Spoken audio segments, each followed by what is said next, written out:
नमस्कार दर्शक बंधु मो ना संजय देखा गोरा मो बयस 23 वर्ष उच्चता 5 फुट 8 इंच बलिष्ठ चेहरा विशिष्ट युवकटीए ए कहानी रे मु आज आपण मानक कहवाक जाऊँगी। आमे स्वामी स्त्री राति रे गिहागिही हेला बेले बो लुचि लुचि आमको देखे आउ तार भोकिला बियारे काकुड़ी बाइगण पुरी पानी बाहर करे। चलतु आउ डेरी नकरी कहानीटी को आरंभ करिबा। बोऊ देखा मो भली गोरी आ उच्चारे मो कान जाए हेब 40 वर्षर मस्त माइकिना खंडे कहवाक गले आम परिवार रे समस्ते डेंगा। आमे दुई भाई सान भाई हॉस्टेल रही पाठ पढ़ुची। मोर बाहागर बहुत कम बयस होगला कहीं मो जेजेमार शेष इच्छा थिला जे से नातुणी बोहू को देखिकी मरिब। आउ से एबे पाखापाखि 100 वर्ष पर बंचिलाणी बहुत घांटी हेलाणी तथापि ताकू एजाए माने तार देहांत होइनी। घरे समस्त को ता सेवा करिबा पई बहुत असुविधा होइथाए। तेणु बापा मोर बाहाघर करिबा पई निष्पत्ति नेले। आउ मो बाहाघर हेबा परे मो जेजेमा चलीगले। हेले मो बाहाघर मात्र 20 वर्ष बयस होइथिला आउ मो स्त्री को 16 वर्ष होइथिला। बापा बोर मन पसंद झील को बाहा होइथिबारु समस्ते खुशी। घरे कहीं झगड़ा झाटी हुअंतिनी। बापा को बेसी बयस हेलाणी तेणु से आउ बिल बाड़ी रे काम करि पारु नाहंती काहेकि ना बापांकर 4 भौणी सेमानक मध्यरे बापा बड़ आउ भौणी मानक बाहाघर परे बापा बाहा होइथिले आउ सेतेबेले बोऊ को मात्र 14 कि 15 वर्ष होइथिला। मो बाहाघर को प्राय वर्षे होइथाए। दिने मु खरा बेले बिलरू फेरी घर को आसिला बेलू घरे बापा बोऊ झगड़ा लगिथिले। मु पचारिबार किछि कहिलेनी। रातिरे बापा मते पचारले तू परिबा चाष आउ जमीबाड़ी काम करि परिबु कि नाही। मु कहली हाँ करिपरिबी। कौन है कि बापा कहले मु तो बुढ़ा हेलेनी एणिकी आउ खरारे खटी पारिबी नाही आउ मोर भी बड़ बयस नाही। तू जदि बिलबाड़ी काम उठे दिंतु मु बाहर जाई को कंपानी रे छाई तले काम करती आउ मझिरे मझिरे आसिकी धान कटाकटी आदि रे साहाय्य करती।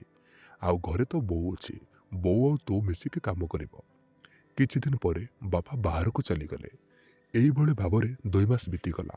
सेप्टेम्बर मास झुडुंग नुआ नुआ फल आरंभ होईगला आउ झुडुंग तोलिबा पई 2टा रातिरु जीवाको पड़िब। आम बिल गहिर मझिरे घर ठारू प्राय 0.5 किलोमीटर बिल हुड़ारे जीवाको पड़े। आमे बोऊ आउ मु रातिरु बिलକୁ ଯାଇ ତୋଳାତୋଳି କରୁ କରୁ ସକାଳ ହୋଇଯାଏ। ଆଉ ମୁଁ ମାର୍କେଟକୁ ଯାଇପାରିବି ବୋଲି ଗୋଦାମରେ ବିକି ଆସେ। ସେତେବେଳେ ମୋ ସ୍ତ୍ରୀର ମାସିକିଆ ଚାଲିଥାଏ ତେଣୁ 4 ଦିନ ହେଲା ଗିହାଗିହି ବନ୍ଦ ଥାଏ। ଝୁଲଣ ଦିନେ ଛଡ଼ା ଦିନେ ତୋଳା ହୁଏ ଧୋଡ଼ଙ୍ଗ। ତେଣୁ ଯେଉଁଦିନ ତୋଳାତୋଳି ନଥିବ ସେଦିନ ମୁଁ ସକାଳ 8ଟା ପର୍ଯ୍ୟନ୍ତ ଶୁଏ।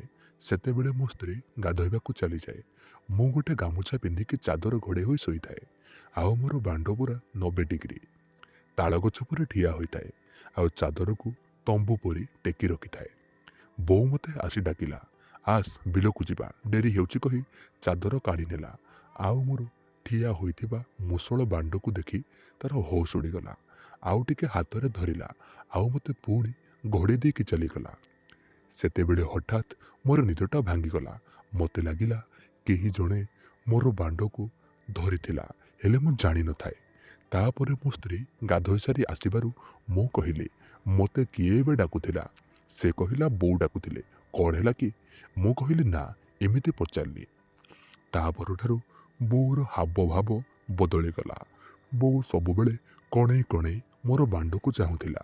ତା ପରଦିନ ରାତିରୁ ଧଳଙ୍ଗ ତୋଳିବାକୁ ବାହାରିଲୁ। ହାତରେ ଟର୍ଚ୍ଚ ଧରି ଚାଲିଥାଉ। ବୋଉ ଆଗେ ଆଗେ ଆଉ ମୁଁ ପଛେ ପଛେ ଯାଉଥାଏ। ବିଲ ହୁଡ଼ାରେ ବିରି ଗଛ ଲାଗିଥିବାରୁ କାକରରେ ଗୋଡ଼ ଆଣ୍ଠୁ ଯାଇ ଓଦା ହୋଇଯାଉଥାଏ। ବୋଉ କହିଲା ରହ ମୁଁ ଲୁଗାଟା ଟିକେ ଟେକି ଦିଏ ତାପରେ ଯିବା କହିକି ତା ଲୁଗାକୁ ଟେକି ଅଣ୍ଟାରେ ଖସିଲା ଆଉ ଚାଲିଲା। ବୋଉର ମୋଟା ମୋଟା ଜଙ୍ଘ ଆଉ ତାର ଓସାରିଆ ମାଂସାଳ ଗାଣ୍ଡି ଚାଲିଲା ବେଳେ ଥାକୁଲୁ ଥାକୁଲୁ ହୋଇ ହଲୁଥାଏ। ଏହା ଦେଖି ମୋର ବାଣ୍ଡ ପୁରା ଶକ୍ତ ହୋଇଗଲା। ମୁଁ କେବଳ ପ୍ୟାଣ୍ଟ ପିନ୍ଧିଥାଏ ଆଉ ଭିତରେ କିଛି ପିନ୍ଧିନଥାଏ। ଆଉ ମୋତେ ଟିକେ ଟିକେ ଡର ବି ଲାଗୁଥିଲା, କାଳେ ବୋଉ ବୁଲି ପଡ଼ି ମୋର ଶକ୍ତ ହୋଇଥିବା ବାଣ୍ଡକୁ ଦେଖିଦେବ। ଏଇଭଳି ଭାବରେ ଆମର ଦିନ କଟିଯାଏ। ଗୋଟେ ଦିନ ମୁଁ ଯାଇକି ସକାଳୁ ସକାଳୁ ଔଷଧ ପକାଇବା ପାଇଁ ସ୍ପ୍ରେୟର ଆଉ କୀଟନାଶକ ଧରିଗଲି। ଔଷଧ ପକାଇ ସାରିବା ବେଳକୁ ଜୋରରେ ଖରା ହୋଇଗଲାଣି। ବୋଉ ଆଉ ଗୋଟେ ବିଲରେ ବାଇଗଣରୁ ଘାସ ବାଛୁଥାଏ। ସେ ତା ଲୁଗାକୁ ଟେକି ଅଣ୍ଟାରେ ଖୋସି ଦେଇଥିଲା ଆଉ ନଇଁକି ଘାସ ଉପାଡ଼ୁଥିଲା। ଆଉ ତା ପାଖକୁ ଗଲାବେଳକୁ ତାର ମୋଟା ମୋଟା ଜଙ୍ଘକୁ ଦେଖିବାକୁ କିଛି ସମୟ ମୁଁ ଅଟକିଗଲି। ବୋଉ ନଇଁ ରହିଥିବାରୁ ପଛପଟୁ ତାର ଲୁଗା ଗାଣ୍ଡି ପର୍ଯ୍ୟନ୍ତ ଟେକି ହୋଇଥାଏ ଆଉ ତାର ବାଳୁଆ ବିଆଟା ଟିକେ ଟିକେ ଦେଖାଯାଉଥାଏ। ଖରା ଆଉ ଗରମ ଯୋଗୁଁ ବୁନ୍ଦାଏ ଝାଳ ତା ଗାଣ୍ଡି ପାଖରୁ ନିଗିଡ଼ି ତଳକୁ ତଳକୁ ବହିଗଲା। ଏହା ଦେଖି ମୋର ବାଣ୍ଡ ଆଉ ଅସମ୍ଭାଳ ହୋଇଗଲାଣି। ବୋଉ ପଛକୁ ବୁଲି ପଡ଼ି ମୋତେ ଦେଖି କହିଲା, କ'ଣ ହେଲା ଏମିତି ଚୋରା ଭଳିଆ ଠିଆ ହୋଇଛୁ, ଆଜି କିଛି କହୁନୁ? ମୁଁ କହିଲି, ତୋର କାମ ସରିଲା ନା ନାହିଁ? ଘରକୁ ଯିବା, ଭାରି ଖରା ହେଲାଣି। ବୋଉ ମଝିରେ ମଝିରେ ମୋର ଅଳ୍ପ ଟିଙ୍ଗେଇ ରହିଥିବା ବାଣ୍ଡକୁ ଉପରେ ଆଖି ବୁଲେଇ ଦେଉଥାଏ। ମୁଁ ବି ଲାଜରେ ତାକୁ ଚାହିଁ ପାରୁନଥାଏ। ଆମେ ଘରକୁ ଚାଲିଲୁ। ଗଲାବେଳେ କହିଲି, ପାଣି ମଡ଼ା କାମ ରହିଗଲା, ହବ ଯଦି ମୁଁ ସନ୍ଧ୍ୟାବେଳେ ଆସିକି କରିଦେବି। ବୋଉ କହିଲା, ତୁ ଏକୁଟିଆ କାହିଁକି ଆସିବୁ, ମୁଁ ବି ଆସିବି। ମା ପୁଅ ପାଣି ମଡ଼ାମଡ଼ି କରିଯିବା। ତାପରେ ଆମେ ଉପରବେଳା ଗଲୁ। ମୁଁ ଫସଲରେ ପାଣି ଦେଉଥାଏ। ବୋଉ ନଈ କରି ଘାସ ବାଛୁଥାଏ। ବୋଉର ଗୋରା ଜଙ୍ଘ ଆଉ ତା ବିଆର ବାଳ ଟିକେ ଟିକେ ଦେଖାଯାଉଥାଏ। ମୁଁ ମୋ ବାଣ୍ଡକୁ ପ୍ୟାଣ୍ଟ ଉପରୁ ଚିପି ଚାଲିଥାଏ। ବୋଉ ବି କଣେଇ କଣେଇ ଚାହୁଁଥାଏ। ଦେଖୁ ଦେଖୁ ଅନ୍ଧାର ହୋଇଗଲା। ଆଉ ମୁଁ ବୋଉକୁ କହିଲି, ତୁ ଟିକେ ପାଣି ମଡ଼ା, ମୁଁ ଝାଡ଼ା ଯାଇ ଆସୁଛି। ବୋଉ ପାଣି ମଡ଼େଇଲା, ମୁଁ ଚାଲିଗଲି। ମୁଁ ଆସିଲା ପରେ ବୋଉ କହିଲା, ତୁ ତ ଧୁଆଧୋଇ ହୋଇଗଲୁଣି, ଆଉ କ'ଣ ପାଇଁ କାଦୁଅ ହବୁ? ତୁ ଲାଇଟ୍ ଦେଖା, ମୁଁ ପାଣି ଛାଡ଼ି ଦେଉଛି। ତାପରେ ମୁଁ ହୁଡ଼ାରେ ବସି ବୋଉକୁ ଲାଇଟ୍ ଦେଖେଇଲି। ଆଉ ବୋଉ ମୋ ସାମ୍ନାରେ ନଈ ପଡ଼ି ଗୋଟେ ପରେ ଗୋଟେ କିଆରରେ ପାଣି ଛାଡ଼ୁଥାଏ। ତା ଅଣ୍ଟାରୁ ଲୁଗାଟା ବାରମ୍ବାର ଖସି ଯାଉଥିଲା ଆଉ ସେ ତା ଲୁଗାକୁ ଟେକି ଖସି ଦେଉଥିଲା। ହେଲେ ଏବେ ସେ ତା ଲୁଗାକୁ ଟିକେ ତଳକୁ କରି ରଖୁଥିଲା। ମୁଁ ସାମ୍ନାରେ ବୋଉର ବିଶାଳକାୟ ଗାଣ୍ଡି ଥିଲେ ମଧ୍ୟ ମୁଁ କିଛି କରିପାରୁନଥିଲି। ଇଚ୍ଛା ହେଉଥିଲା ବୋଉ ଗାଣ୍ଡିରେ ମୁହଁ ପୂରେଇ ଦେବାକୁ। ତାପରେ ଆମେ ଘରକୁ ଯିବାବେଳେ ଅଧା ବାଟରେ ପାଇଥିଲୁ। ବୋଉ କହିଲା, ରହ ଟିକେ, ମୋତେ ମୁତ ଲାଗିଲାଣି। ବିଲ ହୁଡ଼ା ମାତ୍ର ହାତେ ଓସାର। ମୁଁ ଲାଇଟ୍ ବନ୍ଦ କରିଦେଲି। ବୋଉ କହିଲା, ଲାଇଟ୍ ବନ୍ଦ କରନି, ମୋତେ ବହୁତ ଡର ଲାଗୁଛି। ମୁଁ ଲାଇଟ୍ ଦେଖାଉଥାଏ। ବୋଉ ଟିକେ ଆଗକୁ ଯାଇ ତାହାର ଓସାରିଆ ମାଂସାଳ ଗାଣ୍ଡିରୁ ଲୁଗା ଟେକି ପରିସ୍ରା କରିବାକୁ ଲାଗିଲା। ବୋଉର ଚଉଡ଼ା ଗାଣ୍ଡି ଆଉ ଚରଚର ମୁତିବା ଶବ୍ଦରେ ମୋର ଛାତି ଥରହର ହୋଇଥାଏ। ତାପରେ ଆମେ ଯାଇ ଘରେ ପହଞ୍ଚିଲୁ। ରାତିରେ ଖାଇ ପିଇ ସାରି ଶୋଇବାକୁ ଗଲୁ। ଆମର 2 ବଖରା ଘର। ପ୍ରଥମ ରୁମ୍ରେ ବୋଉ ଶୁଏ ଆଉ ପଛ ରୁମ୍ରେ ମୁଁ ଆଉ ମୋ ସ୍ତ୍ରୀ। 2 ବଖରା ମଝିରେ ଥିବା କାନ୍ଥରେ ଗୋଟେ ଛୋଟ ଝରକା ଆଉ କବାଟ ଲାଗିଥାଏ। ଝରକା ଖୋଲା ଥାଏ, କେବଳ କବାଟ ଲାଗିଥାଏ। ଝରକାରେ ଗୋଟେ କପଡ଼ା ବାନ୍ଧି ଝରକାକୁ ବନ୍ଦ କରି ଆମେ ଦେଇଥିଲୁ। ରାତିରେ ମୋ ରୁମ୍ରେ ଗୋଟେ ସବୁଜ ରଙ୍ଗର ଜିରୋ ଲାଇଟ୍ ଲଗେଇ ଶୋଉ। ମୁଁ ମୋ ସ୍ତ୍ରୀକୁ କହିଲି, ତମର ସରିଲାଣି ନା ନାହିଁ? ସେ କହିଲା, ହଁ, ମୋର ମାସିକିଆ ସରିଗଲାଣି। ମୁଁ କହିଲି, ଆଉ ବେଶୀ ଦିନ ବାଣ୍ଡକୁ ସମ୍ଭାଳି ପାରୁନି, ଏବେ ଟିକେ ଆକୁ ଶାନ୍ତି କରିଦେ। ତାପରେ ମୁଁ ତାକୁ କୁଣ୍ଢେଇକି ଚୁମା ଦେଲି ଆଉ ଦୁଧକୁ ଚିପିଲି। ସେ ଗୋଟେ ହାତରେ ମୋର ବାଣ୍ଡକୁ ଧରି ଆଗପଛ କରି ହଲାଉଥିଲା। ତାପରେ ମୁଁ ବେଶୀ ଡେରି ନକରି ତା ବିଆରେ ବାଣ୍ଡ ପୂରେଇ ଗେହିବାକୁ ଲାଗିଲି। ସେଇ ଭିତରେ ମୋର ଝରକା ଆଡ଼କୁ ନଜର ପଡ଼ିଲା। ମୋତେ ଲାଗିଲା କେହି ଜଣେ ଝରକା ପାଖରେ ଅଛି। ମୁଁ ମନେ ମନେ ଭାବିଲି, ବୋଉ ବୋଧେ ଝରକା ଦେଇ ଆମ ଗିହାଗିହି ଦେଖୁଛି। ଏଇଭଳି ଭାବରେ 2 ଦିନ ବିତିଗଲା। ତାପରେ ମୁଁ ଗୋଟେ ପ୍ଲାନ୍ କଲି। ଶୋଇବା ଆଗରୁ ବୋଉ ରୁମ୍ରେ ମୋ ମୋବାଇଲରେ ଭିଡ଼ିଓ ରେକର୍ଡ଼ିଂ ଚାଲୁ କରି ଲୁଚେଇ ଦେଲି। ଆଉ ସବୁଦିନ ଭଳି ଆମେ ସ୍ୱାମୀ ସ୍ତ୍ରୀ ଗିହାଗିହି କରିବାକୁ ଲାଗିଲୁ। ତା ପରଦିନ ସକାଳୁ ବୋଉ ଗଲା ପରେ ମୁଁ ଯାଇ ମୋବାଇଲ ଆଣିଲି ଆଉ ରେକର୍ଡ଼ ହୋଇଥିବା ଭିଡ଼ିଓକୁ ଦେଖିଲି। ଆମେ କବାଟ ବନ୍ଦ କରିବା ପରେ ବୋଉ ଉଠି ଝରକା ପାଖକୁ ଗଲା ଆଉ ଝରକାର କପଡ଼ାକୁ ଟିକେ ଆଡ଼େଇ ଦେଖିବାକୁ ଲାଗିଲା। କିଛି ସମୟ ପରେ ସେ ତା ଦୁଧକୁ ବ୍ଲାଉଜ ଉପରୁ ଦଳିବାକୁ ଲାଗିଲା ଆଉ ତା ଦେହ ଆଉ ଜଙ୍ଘକୁ ହାତରେ ସାଉଁଳୁଥାଏ। ଧୀରେ ଧୀରେ ତା ଲୁଗା ଖୋଲିବାକୁ ଲାଗିଲା। ଆଉ ଏବେ ବୋଉ ପୁରା ଲଙ୍ଗଳା ହୋଇଗଲା। ମୋ ବୋଉର କୁଣ୍ଡା ବେଲ ପରି ବଡ଼ ବଡ଼ ଦୁଧ ଆଉ ତାର ଚଉଡ଼ା ବିଶାଳ ଗାଣ୍ଡି ଦେଖି ପୁରା ଆବାକ୍ ହୋଇଗଲି। ତାପରେ ବୋଉ ତା ବାଳୁଆ ବିଆକୁ ହାତରେ ଘଷିବାକୁ ଲାଗିଲା। ତାପରେ ସେ ଗୋଟେ ଷ୍ଟୁଲ୍ ଆଣି ଝରକା ପାଖରେ ରଖିଲା। ଆଉ ସେ ତାର ଗୋଟେ ହାତ ଆଙ୍ଗୁଳି ପୂରେଇ ବିଆ ଭିତର ବାହାର କରିବାକୁ ଲାଗିଲା। ଏମିତି କିଛି ସମୟ କରିବା ପରେ ସେ ତା ସେଜରେ ଲୁଚେଇ ରଖିଥିବା ଗୋଟେ କାକୁଡ଼ିକୁ ଆଣିଲା। ଆଉ ତାର ସେ ବାଳୁଆ ବିଆ ଭିତରେ କାକୁଡ଼ି ପୂରେଇ ଗିହା ଖାଇବାକୁ ଲାଗିଲା। ଏପଟେ ଆମ ଗିହା ଘି ଦେଖୁଥାଏ ଆଉ ତା ବିଆରେ କାକୁଡ଼ି ପୂରେଇ ଗିହା ଖାଉଥାଏ। କାକୁଡ଼ି ପୂରେଇବାର ପ୍ରାୟ 10 ମିନିଟ୍ ପରେ ତା ବିଆରୁ ପାଣି ବାହାରି ପଡ଼ିଲା। ଆଉ ସେ ଗୋଟେ ପୁରୁଣା ଲୁଗା ଆଣି ଏସବୁ ପୋଛିଲା ଆଉ ଚୁପଚାପ ଶୋଇପଡ଼ିଲା। ଏଇଟା ତାର ଗୋଟେ ନିତିଦିନିଆ ଅଭ୍ୟାସ ହୋଇଗଲା। ମୁଁ ମନେ ମନେ ବୋଉକୁ ଗେହିବାକୁ ଚାହୁଁଥିଲି, ହେଲେ କେମିତି କ'ଣ କରିବି କିଛି ମୋର ବୁଦ୍ଧିବାଟ ଦିଶୁନଥିଲା। ଧାନ କଟା ସମୟ ଆସିଲା, ମାନେ ନଭେମ୍ବର ମାସ। ବାପା ଗାଁକୁ ଆସିଲେ ଆଉ ଆମେ 3 ଜଣ ମିଶିକି ଧାନ କଟାକଟି ପରେ ବେଙ୍ଗଳା ପକେଇ ଧାନ ବସ୍ତା ଘରକୁ ନେଇ ଆସିଲୁ ଆଉ ସବୁ ବସ୍ତା ବୋଉ ରୁମ୍ରେ ରଖିଲୁ। ଧାନ ରେଟ୍ ବଢ଼ିଲେ ବିକ୍ରି କରିବୁ ବୋଲି। ତାପରେ ବାପା ଚାଲିଗଲେ। ଏଥର ବୋଉ ଆଉ ତା ରୁମ୍ରେ ଶୋଇପାରିବ ନାହିଁ, କାହିଁକି ନା ତା ରୁମ୍ରେ ଧାନ ବସ୍ତା ଅଛି, ଯାହା ଯିବା ଆସିବା କରିବା ପାଇଁ ଟିକେ ରାସ୍ତା ଛାଡ଼ିଛୁ। ମୋ ସ୍ତ୍ରୀ କହିଲା, ବୋଉ ତମେ ଆମ ପାଖରେ ଶୋଇପଡ଼ିବ। ବୋଉ କହିଲା, ନା ମୁଁ ବାହାରେ ବାରଣ୍ଡାରେ ଶୋଇପଡ଼ିବି। ମୁଁ କହିଲି, ତୁ ଏତେ ଶୀତରେ ବାହାରେ କେମିତି ଶୋଇବୁ? ବୋଉର ମନେ ମନେ ଇଚ୍ଛା ଥାଏ, ଖାଲି ଉପରେ ଉପରେ ମନା କରୁଥାଏ। ବହୁତ ବୁଝେଇବା ପରେ ସେ ରାଜି ହୋଇଗଲା। ଆମେ ରାତିରେ ଖାଇସାରି ଶୋଇବାକୁ ଗଲୁ। କାନ୍ଥରେ ବୋଉ, ତା ପାଖକୁ ମୋ ସ୍ତ୍ରୀ ଆଉ ତା ପାଖକୁ ମୁଁ ଶୋଇଲି। ଆମେ 3 ଜଣ ଗୋଟିଏ ବଡ଼ କମ୍ବଳ ଘୋଡ଼େଇ ହୋଇ ଶୋଇଲୁ ଆଉ ଜିରୋ ଲାଇଟ୍ ଲଗେଇଦେଲୁ। କିଛି ସମୟ ପରେ ବୋଉ ଶୋଇବା ପରେ ନାଟକ କଲା, ହେଲେ ସେ ଶୋଇନଥିଲା। ମୁଁ ଧୀରେ ଧୀରେ ମୋ ସ୍ତ୍ରୀକୁ କହିଲି, ଚାଲୁନ, କରିବନି କି? ସେ କହିଲା, ତମେ ପାଗଳ ନା କ'ଣ? ବୋଉ ପରା ଅଛନ୍ତି। ମୁଁ କହିଲି, ଥିଲେ କ'ଣ ହେଲା, ସେ ତ ଶୋଇଗଲାଣି। ସେ ନାହିଁ କରୁଥିଲା। ମୁଁ ଜୋର କରିବାରୁ ସେ ରାଜି ହୋଇଗଲା। ତାପରେ ମୁଁ ବେଶୀ ଡେରି ନ କରି କମ୍ବଳକୁ ବୋଉ ମୁହଁରେ ଘୋଡ଼େଇ ଦେଲି ଆଉ ମୋ ସ୍ତ୍ରୀକୁ ଚୁମା ଦେବାକୁ ଲାଗିଲି। ବୋଉ ଟିକେ ହଲଚଲ ହେଲା ଆଉ କମ୍ବଳକୁ ତା ଆଖି ତଳକୁ ଖସେଇଲା, ଯେମିତି ସେସବୁ ଦେଖିପାରିବ। ମୋ ସ୍ତ୍ରୀ କହିଲା, ମୋତେ ବହୁତ ଡର ଲାଗୁଛି, ବୋଉ ଜାଣିଲେ କ'ଣ ଭାବିବେ? ମୁଁ କହିଲି, ହଁ, ଯାହା ଭାବିଲେ ଭାବିବ। ସେ କ'ଣ କରୁନି କି? ତାକୁ କୋଉ କଥା ଅଜଣା ଯେ? ମୋ ସ୍ତ୍ରୀ କହିଲା, ଗୋଟେ ଦିନ ମୁଁ ରାତିରେ ପରିସ୍ରା କରିବାକୁ ଉଠିଥିଲି। ବାପା ବୋଉ ତାଙ୍କ ରୁମ୍ରେ ଫୁସୁରୁ ଫାସୁରୁ ହେଉଥିଲେ। ମୁଁ ଝରକା ଦେଇ ଦେଖିଲି ବାପା ବୋଉ ଘିଆଁ ଘିଁ ହେଉଥିଲେ। ମୁଁ କହିଲି, ତାପରେ? ସେ କହିଲା, ତମ ବାପା ଆଉ ଗେହି ପାରୁନାହାନ୍ତି, ସେଥିପାଇଁ ବୋଉ ବାପା ଉପରେ ରାଗି ଯାଉଛନ୍ତି। ମୁଁ କହିଲି, ବାପା ଭିଡ଼କୁ ନୁହଁ, ମୋ ହୋଇଥିଲେ? ମୋ ସ୍ତ୍ରୀ କହିଲା, ହଁ, ତମ ହୋଇଥିଲେ ଛଡ଼ି ପକାଇଥାନ୍ତ।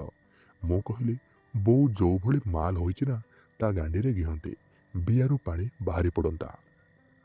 ସେ କହିଲା, ହଁ, ଆଉ ବେଶୀ କଥା କୁହନି, ମାଇକିନାକୁ ଗେହି ପାରୁନ। ମୋତେ ଟିକେ ରାଗ ଲାଗିଲା। ମୁଁ ଜୋର ଜୋର ଧକ୍କା ମାରିବାକୁ ଲାଗିଲି। ଘର ଭିତରଟା ପଚ୍ ପଚ୍ ଶବ୍ଦରେ କମ୍ପି ଉଠିଲା ଆଉ ମୋ ସ୍ତ୍ରୀର ଶବ୍ଦ ଚିତ୍କାର ବାହାରି ପଡ଼ିଲା। ଏସବୁ ଦେଖି ମଧ୍ୟ ବୋଉ କିଛି କରିପାରୁ ନଥାଏ। ସେ ପୁରା ଉତ୍ତେଜିତ, ଅସମ୍ଭାଳ ହୋଇପଡ଼ିଥିଲା। ତାପରେ ମୁଁ ବେଶୀ ଡେରି ନ କରି ମୋର ବୀର୍ଯ୍ୟ ବାହାର କରିଦେଲି ଆଉ ଆମେ ଦୁହେଁ ଶୋଇପଡ଼ିଲୁ। ନାରୀମାନେ ଗିହା ଖାଇଲା ପରେ ନିଘୋଡ଼ ନିଦରେ ଶୋଇପଡ଼ନ୍ତି। ମୋ ସ୍ତ୍ରୀ ଶୋଇପଡ଼ିଲା, ହେଲେ ମୋତେ ନିଦ ନଥାଏ। ମୁଁ ଖାଲି ଶୋଇବାର ଅଭିନୟ କଲି। କିଛି ସମୟ ପରେ ବୋଉ ଉଠି ଆମକୁ ଚେକ୍ କଲା, ଆମେ ଶୋଇଛୁ ନା ନାହିଁ, ଆଉ କବାଟ ଖୋଲି ବାହାରକୁ ଗାଧୁଆ ଘରକୁ ଗଲା। ମୁଁ ବୋଉ ଗଲା ପରେ ଗାଧୁଆ ଘର ଡୋର ପାଖରେ କାନ ଡେରିକି ଶୁଣିଲି। ବୋଉ ଭିତରେ ସଁ ସଁ କରି ଚିଲ୍ଲାଉଥାଏ ଆଉ ପଚ୍ ପଚ୍ ଶବ୍ଦ ହେଉଥାଏ। ମୁଁ ବୁଝିଗଲି, ବୋଉ ଏବେ ବିଆରେ ଆଙ୍ଗୁଳି ମାରି ବିଆର ଗୋଲୁ ମାରୁଛି। ତାପରେ ବୋଉ ଆସିବା ପୂର୍ବରୁ ଆସିକି ମୁଁ ଶୋଇଗଲି। ସକାଳୁ ଉଠିବା ବେଳକୁ ସେମାନେ ଶାଶୁ ବୋହୂ ଉଠି ଯାଇଥିଲେ। ତାପରେ ମୁଁ ନିତ୍ୟକର୍ମ ସାରି ବିଲକୁ ଗଲି। ବୋଉ ବିଲରେ ବାଇଗଣ ତୋଳୁଥିଲା। ମୁଁ କହିଲି, ଏବେ କାହିଁକି ତୋଳୁଛୁ? ସେ କହିଲା, ନା, ଘରକୁ ନେଲେ ରୋଷେଇ ହେବ। ସକାଳେ ବେଶୀ କାମ ନଥିବାରୁ ମୁଁ ଘରକୁ ପଳେଇ ଆସିଲି। ଆମେ ଖାଇ ପିଇ ସାରି ଖରାବେଳେ ବିଶ୍ରାମ କଲୁ ଆଉ ଦିନ 3ଟାରେ ବାଇଗଣ ତୋଳିବାକୁ ଗଲୁ। ଗଲାବେଳେ ବୋଉ ଆଗରେ ଚାଲୁଥାଏ। ମୁଁ କହିଲି, ତୁ ଚାଲ, ମୁଁ ପରିସ୍ରା କରିକି ଯାଉଛି। ମୁଁ ରାସ୍ତା ଉପରେ ମୁତିବାକୁ ଲାଗିଲି ଆଉ ବୋଉ ଟିକେ ଆଗକୁ ଯାଇ ମୋ ଆଡ଼କୁ ପଛ କରି ଗାଣ୍ଡିରୁ ଲୁଗାକୁ ଟେକି ପରିସ୍ରା କରିବାକୁ ଲାଗିଲା। ମୁଁ ପଛକୁ ବୁଲି ତାର ଗାଣ୍ଡିକୁ ଦେଖୁଥାଏ ଆଉ ବୋଉ ବି ମୋତେ କଣେଇ କଣେଇ ଚାହୁଁଥାଏ। ଆମେ ବାଇଗଣ ତୋଳି ସାରିବା ବେଳକୁ ସଞ୍ଜ ହୋଇଗଲାଣି। 30 କିଲୋ ଲେଖାଏଁ 3ଟି ବ୍ୟାଗ୍ ଆଉ କିଛି ଯୋଡ଼ିରେ ଥିଲା। ମୁଁ କହିଲି, ମୋତେ ମୁଣ୍ଡକୁ ଟେକିଦେ, ମୁଁ ଗୋଟେ ଗୋଟେ ନେଇ ଘରେ ଥୋଇ ଆସିବି। ବୋଉ ମୋତେ ଟେକିଲା ବେଳକୁ ଜାଣିଶୁଣି ତାର ଦୁଧକୁ ମୋ ଦେହରେ ଘଷି ଦେଉଥିଲା। ତାପରେ ଆମେ ଘରକୁ ଗଲୁ। ଆଉ ରାତିରେ ଖାଇ ପିଇ ସାରି ଶୋଇବା ବେଳକୁ ବୋଉ କହିଲା, ଆସିଲୁ ଟିକେ ବାରିପଟକୁ ପରିସ୍ରା କରିବାକୁ ଯିବା, ଏକୁଟିଆ ଡର ଲାଗୁଛି। ମୁଁ ଲାଇଟ୍ ଧରି ବୋଉ ସହ ବାରିପଟକୁ ଗଲି। ଆଉ ବୋଉ ଗାଧୁଆ ଘରକୁ ଗଲା ହେଲେ କବାଟ ବନ୍ଦ କଲାରେ। ମୋତେ ଲାଇଟ୍ ଲଗେଇ ରଖିବା ପାଇଁ କହିଲା। ମୁଁ ମଧ୍ୟ ଟର୍ଚ୍ଚକୁ ଜଳେଇଥାଏ। ତାପରେ ସେ ତା ଲୁଗାକୁ ଟେକି ନଇଲା ବେଳକୁ ତାର ବିଶାଳ ଗାଣ୍ଡି ଆଉ ତା ବାଳୁଆ ବିଆ ମୋତେ ପୁରା ସଫା ସଫା ଦେଖାଯାଉଥିଲା। ସେ ପରିସ୍ରା କରିସାରି ମୋ ଆଗରେ ତା ବିଆକୁ ପାଣି ମାରି ଧୋଇଲା। ଆଉ ଆମେ ଦୁହେଁ ଘରକୁ ଆସି ଶୋଇଲୁ। ଏଥର ମୁଁ ମଝିରେ ଶୋଇଲି। ଗୋଟେ ପାଖେ ମୋ ସ୍ତ୍ରୀ ଆଉ ଗୋଟେ ପାଖେ ବୋଉ ଶୋଇଲା। ମୋ ସ୍ତ୍ରୀର ମଧ୍ୟ ଡର ଭୟ ଛାଡ଼ି ଯାଇଥିଲା। ସେ ଏବେ ନିର୍ଭୟରେ ଘିଆଁ ଖାଇଲା। ଏପଟେ ମୋ ବୋଉ ସବୁ ଦେଖୁଥିଲା। ଆମର କାମ ସରିବା ପରେ ମୋ ସ୍ତ୍ରୀ ଶୋଇପଡ଼ିଲା। ଏବେ ମୁଁ ଆଉ ମୋ ବୋଉକୁ ନିଦ ନଥାଏ। ବୋଉ ଭାବିଲା ମୁଁ ଶୋଇପଡ଼ିଛି ବୋଲି ସେ ବିଆରେ ଆଙ୍ଗୁଳି ପୁରାଇବା ପାଇଁ ଯିବାକୁ ବାହାରିବା ବେଳକୁ ମୁଁ କ'ଣ କଲି ନା, ନ ଜାଣିଲା ଭଳିଆ ତା ଉପରେ ଗୋଟିଏ ଗୋଡ଼ ନଦୀକି ଶୋଇଗଲି। ସେ ଭାବିଲା ମୁଁ ନିଦ ବାଉଳାରେ ଏମିତି କରୁଛି।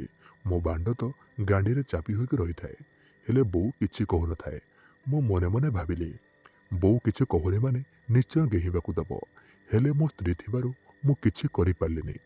ତା ପରଦିନ ବୋଉ ମୋ ସ୍ତ୍ରୀକୁ କହିଲା, ତୁ ପରା ତମ ଗାଁକୁ ଯିବୁ କହୁଥିଲୁ, ଯାଉନୁ? ତାପରେ ଗୋଟେ ଦିନ ପରେ ମୋ ସ୍ତ୍ରୀକୁ ନେଇ ତାଙ୍କ ଗାଁକୁ ଗଲି। ଆଉ ସନ୍ଧ୍ୟାବେଳକୁ ଫେରିବାକୁ ବାହାରିଲି। ସମସ୍ତେ ମନା କରୁଥିଲେ, ହେଲେ ମୁଁ ବିଲବାଡ଼ି କାମଦାମ ବାହାନା କରି ପଳେଇ ଆସିଲି। ଆଉ ଆସିଲା ବେଳେ ବୋଉକୁ ଗେହିବା କଥା ଭାବି ଭାବି ଆସୁଥାଏ। ମୋ ମୁଣ୍ଡକୁ ଗୋଟେ ଖତରନାକ ବୁଦ୍ଧି ଆସିଲା। ମୁଁ ଭାଙ୍ଗ 2 ଗୁଳା କିଣି ଗୋଟେ ଅଧଲିଟରିଆ ମଜାରେ ମିଶାଇଦେଲି ଆଉ ଘରେ ଆଣି ରଖିଦେଲି। ବୋଉ ଆସି କହିଲା, ରହିଲୁନି ସକାଳେ ଆସିଥାନ୍ତୁ। ମୁଁ କହିଲି, ସେଠି ରହିଲେ ଘର କାମ କିଏ କରିବ? ତତେ ରାତିରେ ଡର ଲାଗିବ। ତୁ କ'ଣ ଏକୁଟିଆ ଶୋଇପାରିବୁ? ତାପରେ ମୁଁ ବୋତଲରୁ ଥଣ୍ଡା ଅଧା ପିଇ ଦେଇ ରଖିଦେଲି। ମୁଁ ଗାଧୁଆ ଘରକୁ ଯାଇ ଆସିଲା ବେଳକୁ ଦେଖିଲି ସେଥିରେ ଥଣ୍ଡା ନାହିଁ। ମୁଁ ବୋଉକୁ କହିଲି, ତୁ ଥଣ୍ଡା ପିଇଲୁ କି ନାହିଁ? ସେ କହିଲା ହଁ। ତାପରେ ଘଣ୍ଟାଏ ପରେ ରୋଷେଇ ସରିଲା ସେତେବେଳକୁ ବୋଉକୁ ଟିକେ ଟିକେ ନିଶା ଚଢ଼ିଗଲାଣି। ବୋଉ କହିଲା, ମୋ ମୁଣ୍ଡ କାହିଁକି ଘୁରିଲା ଭଳିଆ ଲାଗୁଛି। ମୁଁ କହିଲି, ତୁ ଖରାରେ ବେଶୀ କାମ ଦାମ କରିଦେଇଛୁ ନା, ସେଥିପାଇଁ ସେମିତି ଲାଗୁଛି। ସେଠୁ ସେ କହିଲା, ହଉ ଖାଇବା ଚାଲ। ତାପରେ ଆମେ ଖାଇବାକୁ ବସିଲୁ ଆଉ ବହୁତ ଥଟ୍ଟା ମଜା କରି ଖାଇବାକୁ ଲାଗିଲୁ। ଖାଇସାରିବା ବେଳକୁ ଆମକୁ ଫୁଲ ଜୋରରେ ନିଶା ହୋଇଥାଏ। ତାପରେ ବୋଉ କହିଲା, ଆରେ ପୁଅ, ମୋତେ କ'ଣ ସବୁ ଘୁରିଲା ଭଳିଆ ଦେଖାଯାଉଛି? ମୁଁ କହିଲି, ତ ମୁଣ୍ଡ ବିନ୍ଧୁଛି, ସେଥିପାଇଁ ସେମିତି ଲାଗୁଛି। ତାପରେ ବୋଉ କହିଲା, ହଉ ଚାଲ ପରିସ୍ରା କରି ଆସିବା। ଆମେ 2 ଜଣ ପରିସ୍ରା କରିବାକୁ ଗଲୁ। ମୁଁ ଗୋଟେ କଥା ଜଣାଇବାକୁ ଚାହୁଁଛି, ଜଣେ ଲୋକ ଭାଙ୍ଗ ଖାଇଲା ପରେ ସେ ସବୁ କାମ ବହୁତ ସମୟ ଯାଏଁ କରିଥାଏ। ମାନେ ହସୁଥିବ ତ ହସୁଥିବ, କହୁଥିବ ତ କହୁଥିବ, ଆଉ ପରିସ୍ରା କରୁଥିବ ତ କରୁଥିବ। ବୋଉ ଲୁଗା ଟେକି ପରିସ୍ରା କରିବାକୁ ଲାଗିଲା। ମୁଁ ଲାଇଟ୍ ଦେଖେଇଥାଏ ଆଉ ବୋଉ ବିଆରୁ ବାହାରୁଥିବା ପାଣିରୁ ବାମ୍ଫ ଉଠୁଥାଏ, ଯାହା ଦେଖି ମୋର ବାଣ୍ଡ ପୁରା ଠିଆ ହୋଇଗଲା। ବହୁତ ସମୟ ମୁତିବା ପରେ ବୋଉ ତା ବିଆରେ ପାଣି ମାରି ଘଷିବାକୁ ଲାଗିଲା। ଆଉ ମୁଁ କହିଲି, ଜଲ୍ଦି ଆସ ଶୋଇବା। ବୋଉ କହିଲା, ତୁ ଏତେ ବ୍ୟସ୍ତ କ'ଣ ପାଇଁ ହେଉଛୁ? ସମ୍ଭାଳି ପାରୁନୁ କି? ସତେ ଯେମିତି ବୋଉ ସାଙ୍ଗରେ ଚଉଠି କରିବୁ। ଏ କଥା ଶୁଣି ମୋର ମୁଣ୍ଡ ପୁରା ଖରାପ ହୋଇଗଲା। ହେଲେ ମୁଁ ନିଜକୁ ଆୟତ୍ତ କରି ରଖିଥାଏ। ଆମେ ଘରକୁ ଆସି କବାଟ ବନ୍ଦ କରିଦେଇ ଶୋଇବାକୁ ଗଲୁ। ବୋଉକୁ ସତରେ ନିଶା ଧରିଛି କି ନାହିଁ ଜାଣିବା ପାଇଁ ମୁଁ ବୋଉକୁ କହିଲି, ଆଲୋ ବୋଉ, ତୁ ବାପା ସହ ଝଗଡ଼ା କ'ଣ ପାଇଁ କରୁଛୁ? ବୋଉ କହିଲା, ତୋ ବାପା ଏବେ ବୁଢ଼ା ହୋଇଗଲାଣି, ମୋତେ ଆଗ ଭଳି ଆଉ ଗେହି ପାରୁନି। ମୁଁ ଆଉ କ'ଣ କରିଥାନ୍ତି?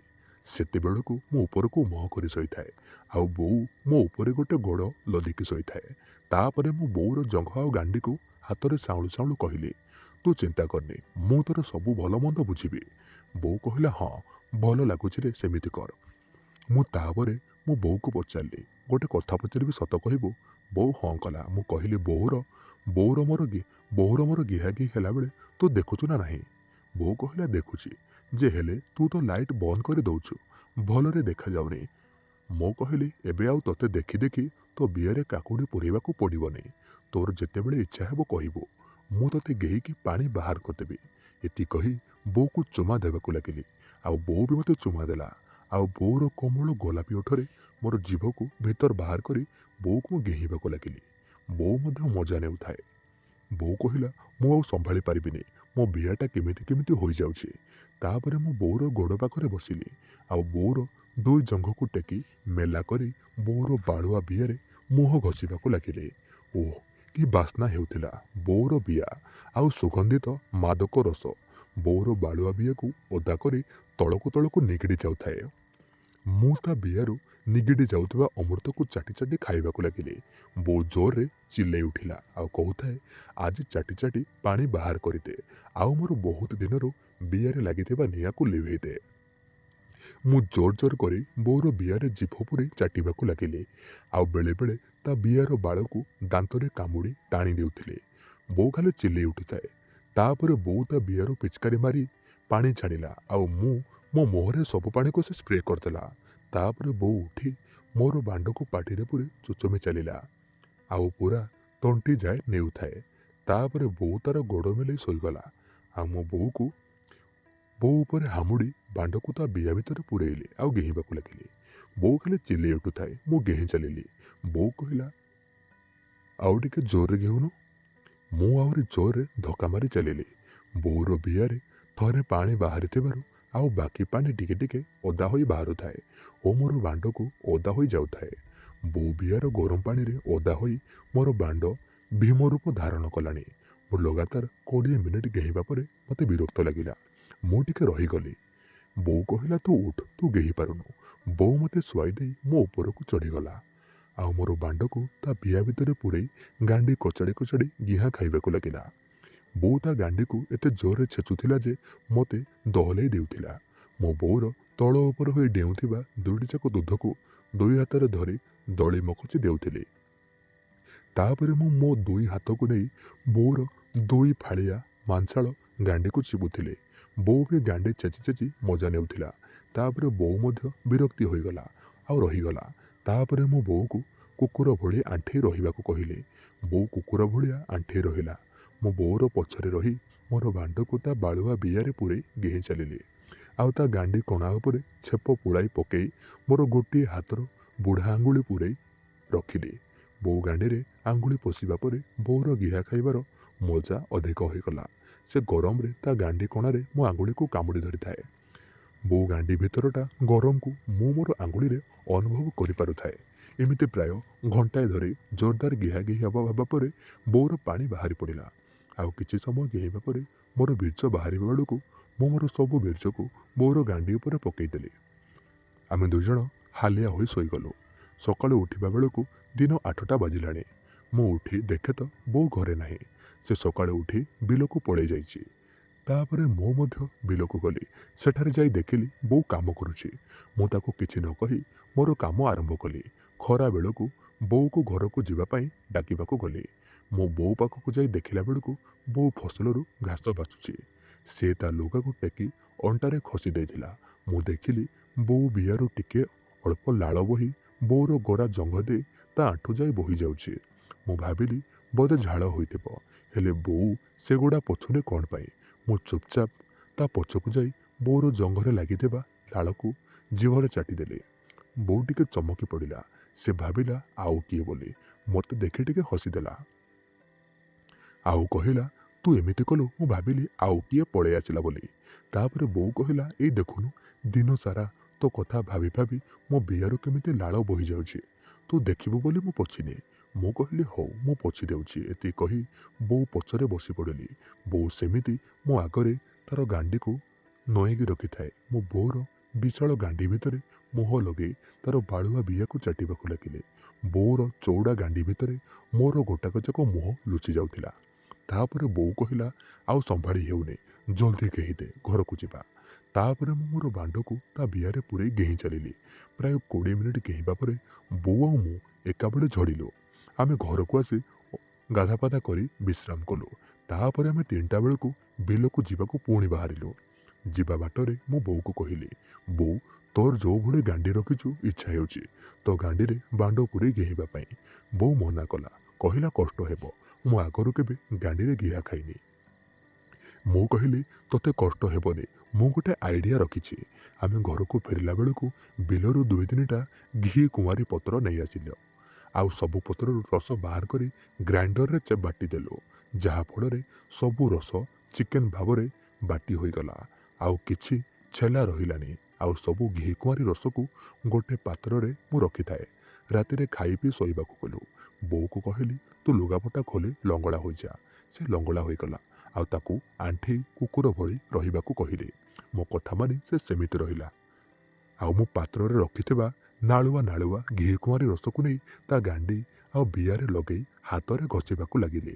ଆଉ ବୋଉ ବିଆରେ 3ଟା ଆଙ୍ଗୁଳି ପୂରେଇ ଭିତର ବାହାର କଲି। ବୋଉ ଧୀରେ ଧୀରେ ଗରମ ହୋଇଗଲା। ତାପରେ ମୁଁ ବୋଉର ଗାଣ୍ଡି କଣାରେ ରସ ଲଗେଇ ପ୍ରଥମେ ଗୋଟେ ଆଙ୍ଗୁଳି ପୂରେଇ ଭିତର ବାହାର କରିବାକୁ ଲାଗିଲି। ବୋଉ ଗାଣ୍ଡି ଭିତର ଲାଳୁଆ ହେଲା। ତାପରେ 2ଟା ଆଙ୍ଗୁଳି ପୂରେଇଲି ଆଉ 2ଟା ଆଙ୍ଗୁଳିରେ ବୋଉ ଗାଣ୍ଡି କଣାକୁ ଟିକେ ଫାଙ୍କ କରି ଘିକୁଆଁରୀ ରସକୁ ବୋଉର ଗାଣ୍ଡି ଭିତରେ ଢାଳିଲି। ବୋଉ ଗାଣ୍ଡି ଭିତରେ ଘିକୁଆଁରୀ ରସ ପଶିବାରୁ ବୋଉକୁ ତା ଗାଣ୍ଡି ଭିତରଟା ଥଣ୍ଡା ଥଣ୍ଡା ଲାଗିଲା। ତାପରେ ଆଉ କିଛି ରସ ମୋର ବାଣ୍ଡରେ ଲଗେଇ ବାଣ୍ଡକୁ ସମ୍ପୂର୍ଣ୍ଣ ଭାବରେ ଲାଳୁଆ କରିଦେଲି ଆଉ ବୋଉର ଗାଣ୍ଡିରେ ଲଗେଇ ଧୀରେ ଧୀରେ ପେଲିବାକୁ ଲାଗିଲି।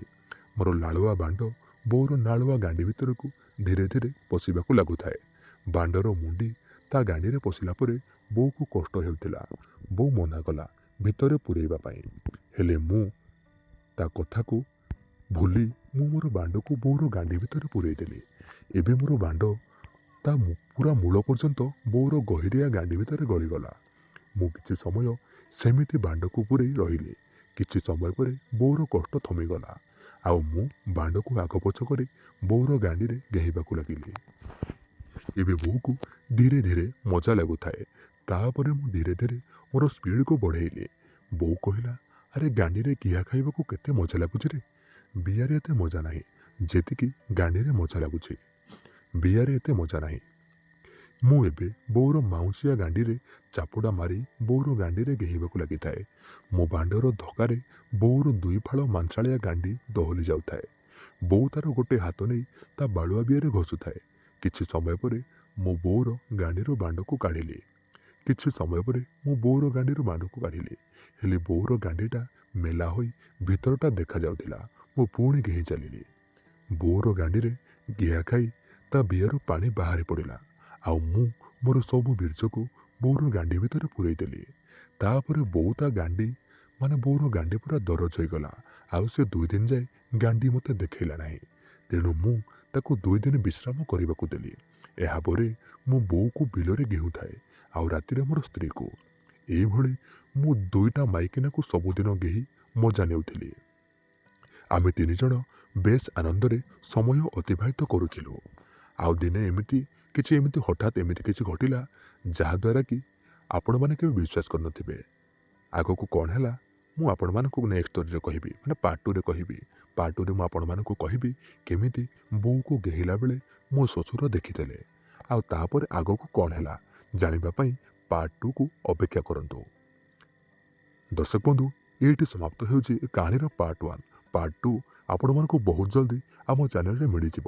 ସେଥିପର୍ଯ୍ୟନ୍ତ ଆପଣମାନେ ଆମ ଚ୍ୟାନେଲକୁ ସବସ୍କ୍ରାଇବ୍ କରି ପାଖରେ ଆସୁଥିବା ଘଣ୍ଟି ବଟନକୁ ଅଲ୍ରେ କ୍ଲିକ୍ କରନ୍ତୁ ଆଉ କମେଣ୍ଟ ବକ୍ସରେ ଆପଣଙ୍କ ମତାମତ ନିହାତି ଜଣାନ୍ତୁ। ଦେଖା ହେବା ପାର୍ଟ 2ରେ। ରହୁଛି। ଧନ୍ୟବାଦ।